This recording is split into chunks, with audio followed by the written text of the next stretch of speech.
সকাল 10:05 হাওড়া শান্তিনিকেতন এক্সপ্রেস। 3 সিটের একদিকে বসে আছে হাজবেন্ড ওয়াইফ আর তাদের বছর 7 একটি বাচ্চা।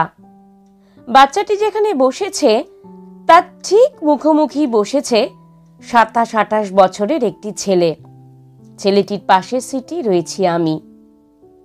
আমার পাশে বসা ছেলেটি ইশারাতে বাচ্চাটির সাথে চোখাচোখি করছে। এদিকে বাচ্চাটি মুখে কোনো কথা না বললেও সেও ছেলেটির সাথে ওই একই রকম ইশারাতেই মত্ত। ওদের দুজনের ইশারার খুনসুটি আমি বেশ উপভোগ করছি তখন।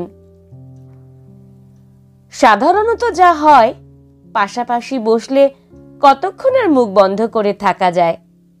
আমার পাশে বসা ছেলেটি তখন বাচ্চাটির সাথে কথা বলতে শুরু করলো। জিজ্ঞেস করলো, কি নাম তোমার? এখন বাচ্চারা ভীষণ স্মার্টলি উত্তর দিল, মিত্রেশ। তোমার নাম? ছেলেটি প্রস্তুত ছিল না বাচ্চাটিও তাকে নাম জিজ্ঞেস করতে পারে বলে। কয়েক সেকেন্ড থেমে মুচকি হেসে ছেলেটি বলল, আমার নাম দেবদত্ত। ভ্রু কুঁচকে বাচ্চাটি তখন জিজ্ঞেস করল, দেবদত্ত, তোমার নিকনেম নেই? না, আমার একটাই নাম। তোমার নিকনেম? আমারও একটাই, ফ্রেন্ডরা আমাকে মিত্র বলে। বাচ্চাটির কথাগুলো বেশ শুনতে ভালো লাগছিল। পা দুটো চেয়ারের ওপর তুলে দিয়েই বাচ্চাটি সিটে বসে আছে। উইন্ডো সিটে যেহেতু বসেছে, কথা বলছে ঠিকই, তবে বাইরের দিকে তাকিয়ে কি যেন সব দেখে চলেছে। একটা অনুসন্ধিৎসু চোখ, ঠিক যেন সে পথের পাঁচালীর ছোট্ট অপু। বাচ্চাটি ততক্ষণে ছেলেটির সাথে বেশ ভাব জমিয়ে ফেলেছে। মাঝে মাঝে আমার দিকেও তাকাচ্ছে। ও চাইছে আমিও কিছু কথা বলি। আমি অবশ্য চুপ করি ওর কথাবার্তা মন দিয়ে শুনছি। বাচ্চাটির পাশে বসে ওর বাবা মা নিজেদের মধ্যেই তখন কথা বলছিল। টুকটাক অনেক কথাই বলছে বাচ্চাটি।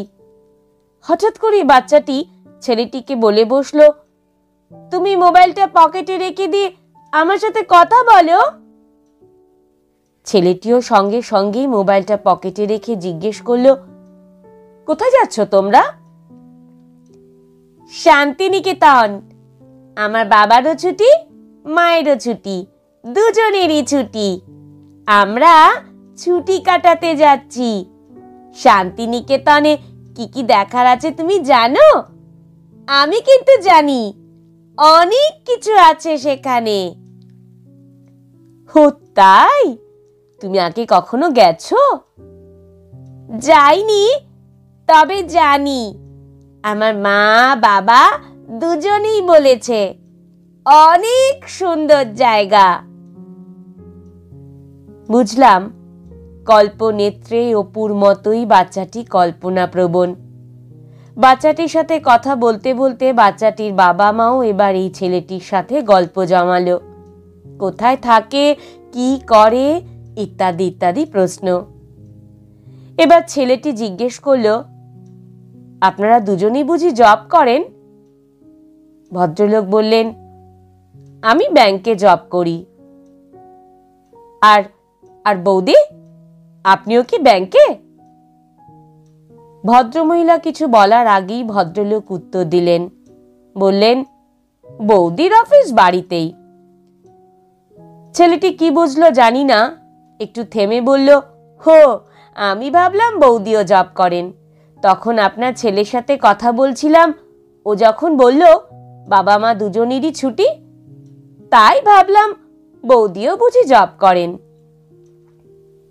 ভদ্রলোক হাসলেন, বললেন, ও ঠিকই বলেছে। যেদিন আমার অফিস ছুটি, সেদিন বাড়িতে বৌদিরও ছুটি।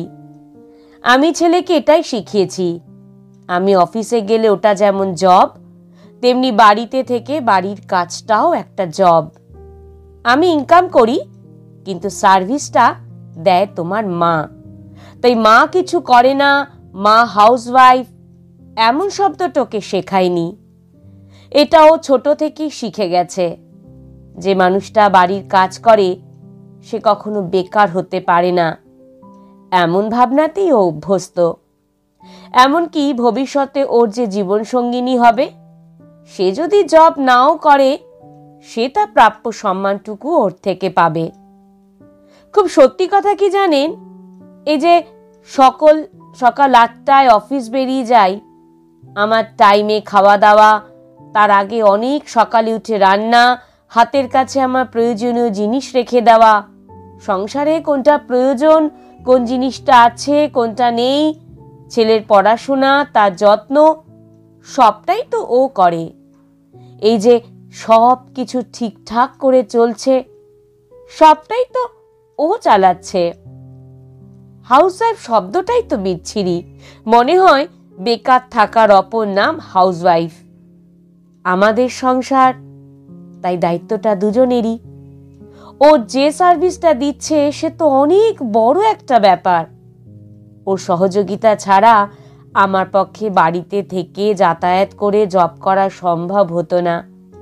আমি ছেলেকে শিখিয়েছি আমরা দুজনেই জব করি, আমি বাইরে করছি, তোমার মা বাড়িতে করছে। ছুটির দিনে তাই দুজনেরই ছুটি। যেদিন ছুটি সেদিন কোথাও ঘুরতে যাওয়া, রেস্টুরেন্টে খাওয়া, শপিং করা। আর যেদিন কোথাও যাওয়া হয় না সেদিন বাড়িতেই থাকি, সেদিন বাড়ির কাজ দুজনেই করি, রেস্ট নিলে দুজনেই নিই। আমার ছেলে এসব দেখেই বড় হচ্ছে। কথাগুলো শুনে আমি ভাবছি কত সুন্দর করে একজন মানুষ ভাবতে পারেন। মেল ইগোকে কিভাবে ভেঙে চুরে দিয়ে সুন্দর এক জীবন অধ্যায় রচনা করেছেন ওই ভদ্রলোক। কে বলল সংসার সুখের হয় শুধু রমণীর গুণে? পুরুষকেও যে গুণবান হতে হয়।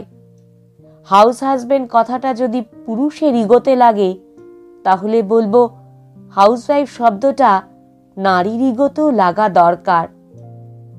আমি হাউসওয়াইফ, নারীর এমন কথায় কোনো গৌরব নেই। আসলে সে বুঝিয়ে দেয় আমি হাউসওয়াইফ মানে আমি বেকার, আমি কিছুই করি না। হাউসওয়াইফ কথাটা যতটা না অসম্মানের বা যতটা না সম্মানের, তার থেকে বেশি সেটা অপমানের। তবেই তো মনে হয় এমন কথা। এই কথাটা নারীকে আগে বুঝতে হবে। কখনো শুনেছেন পুরুষ গর্ব করে বলে আমি হাউস হাজবেন্ড? তাহলে নারী বা কেন? সংসার হলো সব থেকে বড় অফিস। সে অফিস যে সামলায় তার কাজকে রেসপেক্ট করতে পারলেই সে এমনিতেই সম্মান পাবে। শুধু দরকার সময়ের সাথে সাথে নিজেদের মানসিকতাটুকুর বদল। পরস্পরের কাজটুকুকে সম্মান জানালেই সম্পর্ক সুন্দর হয়, জীবন সুন্দর হয়।